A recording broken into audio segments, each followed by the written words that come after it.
want to examine super close for a queen on any frame that you're raising up.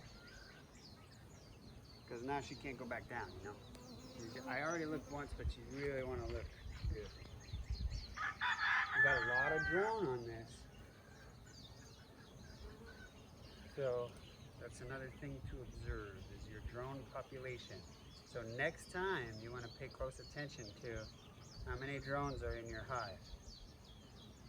Do you know why? No. Alright, the male population should never really exceed more than 2%. If it does, then that means somebody's swarming.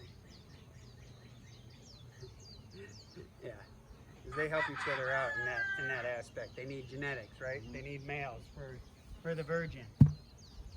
They're all working together. It may not seem like it, but they are. In the world that bees live in, there is no separation. They have their own hive, they have their own box, but they don't see separation like we do. So yeah, give it a good little weight to make sure it's fusing. And there you go. You set up for honey. Very good. What's the next step, Shane, from today?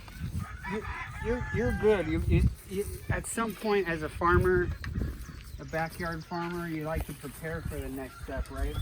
So that you don't have to do a bunch of stuff the day of. Or just to know what is the next step. The next step would be to just check on your bees. So Okay. in a month from now, you're going to want to check on your bees Oh, so he doesn't have to do anything for a month? for a month. Okay. Because this style of beekeeping is for small family farmers. Sure. You know, like you're not burning through honey, you know. Right.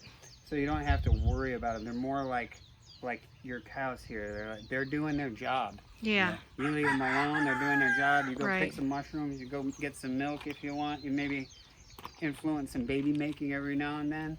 You know, and that's about it. Okay. And so they'll have those things full of honey in about 2 months. Okay. And it'll be so much honey, it doesn't make sense. You're Okay. gonna get 5 gallons of honey out of each one of those in 2 Oh months. my. Oh my. Yeah, it'll be really weird too, because you're like, how did this make 5 gallons? Right. But when you try to lift those boxes up, Yeah. You can feel it. It's heavy. it's Yeah. 110 pounds. Oh my gosh. And so what does he need equipment wise to deal with that Well, honey? you already have all the equipment, and when you bought those bees, that it comes with all the equipment already. So you have a second, which I tell everybody, don't just get the equipment that it comes with, Yeah. because you're gonna need to rotate Yeah. so that you're not going crazy. Because Okay. the next time we work these, we're just checking them. But you never know. They may be already full, Yeah. right? Because you got the lychee farm. You just never know. Yeah. Right? But let's just, based on behavior, based on the past, my mind likes to think it knows things. So 60 days from now, they're going to be full of honey. And they're all drawing out their original comb, which takes about a month. Each one of those frames needs all fresh, drawn out comb. Okay. And that process takes a full hive about a month to do. Okay. And it'll take them about 2 weeks to fill it with nectar and pollen. Okay. And another 2 weeks to cook it and seal it. But that process is actually happening constantly. Okay. Each cell is experiencing what I just talked about on a regular basis. Okay. So it looks like a month to me. You know, So we don't need any sort of honey extractor or any kind of honey dealing equipment. Okay. no, you're gonna save that money. Thank you. And and do everything by hand. Yeah. Okay. And the only thing that you're gonna do in preparation for this is to get the next set of frames ready. Okay. So those popsicle sticks, Yeah. you don't even need those if you don't want to.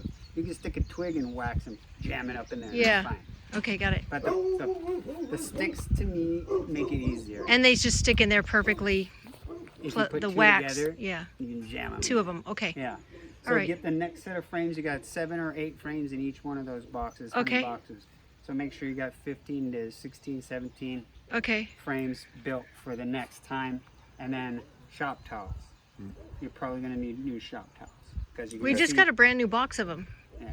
All right. Yeah. So you'll see next time we open them, they'll have beetles stuck in them. Right. Okay. Good. Yeah. That's really and you'll good. want to give them a fresh one.